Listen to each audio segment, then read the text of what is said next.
ko sa inyo. Naalala nyo, si Inday Sara na abogado ni PRRD, anak pa ni PRRD yan, Vice President, is the second to the highest, di ba? Leader ng bansa, Vice President. Hindi siya nakapasok. Okay? Hindi siya nakapasok doon sa Villamor Airbase. Pero bakit? Ito yung tanong, okay, ng informante natin. Bakit itong si Alpotera nakapasok doon sa Villamor Airbase at nag-abot ng Rosario? Nakita ninyo?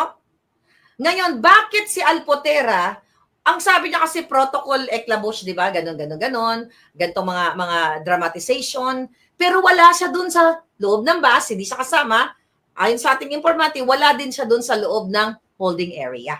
So yan ngayon ang tatanong natin, kung si Vice President Inday Sara na anak hindi pinapasok ng mga buwaka ng ina, katulad ni Torre, okay? Pagdugtong-dugtongin niyo yung dance. Bakit si Alpotera nakapasok doon na isang yaya? Yun ang ano niya eh. Yun ang role niya doon, yaya. Wala man niyang alam, boba yan, nakausap ko. Yung mga pinopost niya, it's either AI o may nagsusulat sa kanya. So hindi siya matalino, boba, walang personality, daw na magsalita, baka kipay lang ang puhunan. Okay? Now what? Ang question, paano nangyari? Ang question niyo ngayon, sino sa anong pangalan nun? Sa grupo ni Torre. Sino sa grupo ni Torre ang nagpapasok kay Alpotera para mag-abot-abot ng Rosario? Yan ang malaking tanong. Yan, hindi ko yan masasagot. Kayo ang magsasagot niyan. Bakit si Inday Sara ngayon? Okay? Si Inday Sara, nung March 11, hindi pinapasok. Meron niyang sinabi dito. Ang sabi ni Torre. Balikan natin, ha? Yung mga events. Okay? Ang sabi nga dito, hindi yan. Okay, Torre. Okay, Inday Sara, ano na ba yun? Okay. Inday Sara. Okay, dito ba? Dahil lang, hanapin ko lang yung yung article, naka-ready na yung kanina. Here we go.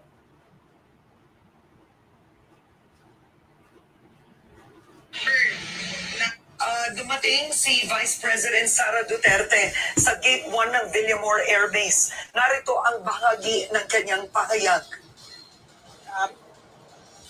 PNP ang in charge at siya ang nagsasabi kung sino ang pwedeng pumasok at hindi pumasok. Kausap namin yung... Nakita niyo sabi ni Inday, ang PNP ang nagde-decide kung sino ang pwedeng pumasok at hindi pumasok. Hindi pwede papasukin. Ang aming ICC lawyer and sinabi niya, this has never happened before. At sinabi niya na it's craziness. Okay. Balikan nyo lang issue na yan. Yun lang yung tanong ko sa inyo. Sino? Kung hindi kasama si Alpotera from the airport, kasi ang kasama ni Pangulong Duterte, pamilya niya lang. Sino yung pamilya? Si Hanilet, si Kitty, at yung mga abogado. Ngayon, ang pinapalabas ngayon ng grupo ni Alpotera, single daw si PRRD. Huwag muna tayong tumalon doon sa single. Okay? Huwag muna tayong, sulat ko lang para hindi ko makalimutan. Kasi you have to use your mind here, darling. Ngayon, ang tanong natin, sino ang nagpapasok kay Alpotera? Bakit si Inday Sara hindi pinapasok ni Torre? At ng mga pulis, nagigil kay Pangulong Duterte na dalhin sa dahig. Hindi nyo nakita si Alpotera kung siya ay yaya o protocol eclabush doon sa holding area. Bakit wala siya doon? Bakit ang nakikipaglaban si Hanilet at si Kitty? Bakit wala siya doon? Kasi wala naman siya talaga doon. Yan ang totoong kwento. Wala siya doon, hindi siya kasama sa bus, at hindi rin siya kasama sa holding area. Ang missing piece na naman ngayon sa ating Alpotera teleseries, sino ang kasabwat ni Alpotera sa Bangag Administration, bakit ganun lang siya kadali na makapasok, mga kababayan, sa Villamor Air Base? Alam nyo, I'll tell you something. I think nag-ano kami niyan, nagla-live kami nila Harry Roque, di ba, nagla-live tayo dyan. Ang sinasabi ko pa nga doon, na behind the scenes, sabi ko, pwede ba, sa group chat, I mean, sa dami ng group chat, sabi ko, pwede ba humiga kayo sa runway?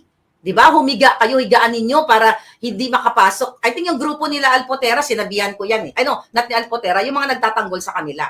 Okay? Sabi ko doon sa group, pwede ba, sabi ko, sis, sabi ko ng ganon, harangan nyo yung runway, humiga kayo lahat dyan. Di ba? Para hindi makuha si Pangulong Duterte. Ang sagot niya sa akin ay, ma'am, hindi kami pwede makapasok doon. Which is understandable yun. Naintindihan naman natin. Kaya nga sabi ko, bakit nakapasok si Alpotera? Sino ngayon ang may hawak kay Alpotera? Dahil ngayon, pinagtatanggol siya ng mga manga-aligned, Marcos-aligned, or double agent na mga kakampi niya. Kasi nga, ang nagsimula, alam mo, sabi nga nila, lahat ng bagay na nangyayari sa atin ay may dahilan. So nakita natin doon sa dahig nag-umpisa, yung utos ni Alpotera na hindi ka pwede magsalita sa mga Marcos, hindi ka pwede magbangag-bangag doon sa event na yon dahil nandoon si Amy Marcos. Alam, sinabi ko naman sa inyo, di ba, na, okay?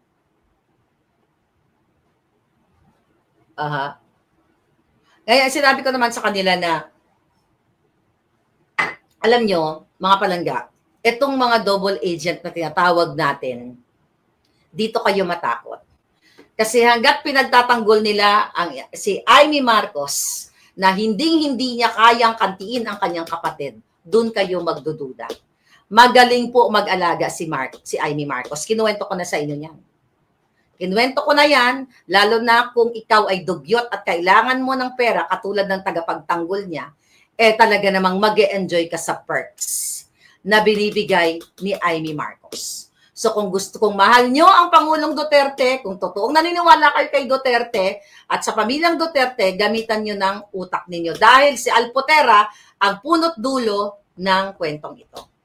Alam mo, marami pa nung unang dating ko, kasi teleseries nga ito, di ba? Nung unang dating ko, may mga nakausap ako. Actually, hindi doon. Mga sa phone at, mga personality. Na ang unang tanong, bakit nandito yan? Okay? Ang sabi, ganun daw. Ni PRRD, di ba? Nagmamahal kay PRRD, chucho. Ako lang naman akong pakialam kahit sino ang magsuporta kay Pangulong Duterte. Kasi the more na may magsuporta kay Pangulong Duterte, the more na mas masaya. Pero kailangan nyo tignan yung motibo. Okay? So, dun sa pag-uusap na yon, yung konektado na negosyante, okay? Yung konektado na negosyante na part owner ba siya? Doon yung part owner ba or may share ba siya doon sa eroplano? Sa charter na nagdala kay Pangulong Duterte. May lumabas na yun na issue na itong si Alpotera ay tao siya ng negosyanteng ito at pinoprovidean siya financially para mag-spy o mag-report kung ano ang nangyayari sa dahig. Kaya naman, ganun na lang ka-eager itong si Alpotera na pumasok sa loob sa ICC para makita ang Pangulong Duterte, 'di ba? Inilalaban niya dahil ipinagkakalat niya, 'di ba, na siya ang mahal ni Pangulong Duterte. Sinisiraan nila ngayon, sinasabihan nila na ang request daw ni PRRD na wag i-drag yung personal life niya. Pero ang binabaliktad nila, ako daw ang nagdadrag ng personal life ni Pangulong Duterte. Sinungaling po yan. Dahil si Alpotera ang nagdadrag ng personal life ni Pangulong Duterte, ang mga private pictures ni Pangulong Duterte ay inilalako ni Alpotera para siya pagpaniwalaan ng mga tao, ng mga politiko o yung mga tao sa dahig na sila ay ganon ni Pangulong Duterte. Yan ang katotohanan, mga palangga. So ngayon, doon sa conversation na yun, nung unang punta ko, Bago pa si Mangga pumasok, bago pa si Mangga nagpadala ng lechon, bago pa nagkaroon sila ng budget doon sa Hague na 30,000 euros, merong isang negosyante na tinulungan din ni Pangulong Duterte na may hawak sa liig. Hawak sa liig si Alpotera. Kaya delikado yung babaeng yan.